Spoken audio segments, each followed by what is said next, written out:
अनंत संसार समुद्रतार नौकायिताभ्यां गुरुभक्तिदाभ्यां वैराग्यसाम्राज्यतपोजनाभ्यां नमो नमः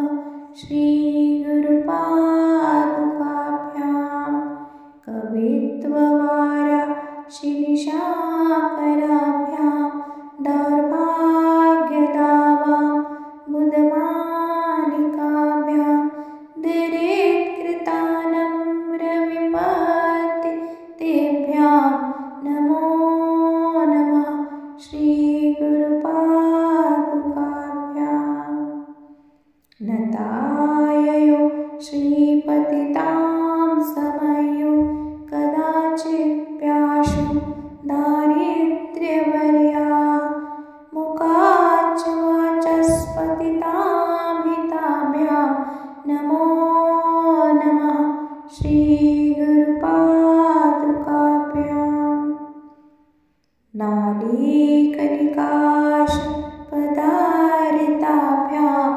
नानाविमोहादिनिवारिकाभ्यां नमः नमो नमः श्रीगुरुपादुकाभ्यां निब्रालिमौलिव्रजरत्नकान्ति सरिद्विराजत् जशकन्यकाभ्यां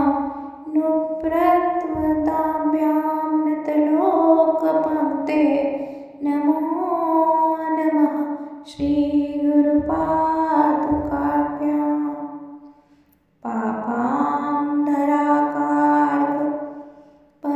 पापान्धराकार्कपरम्पराभ्यां तापत्रयाहीन्द्रखगेशमराभ्यां जडाब्धिसंशोधनवाभ्यां नमो नमः श्रीगुरुपादुकाभ्यां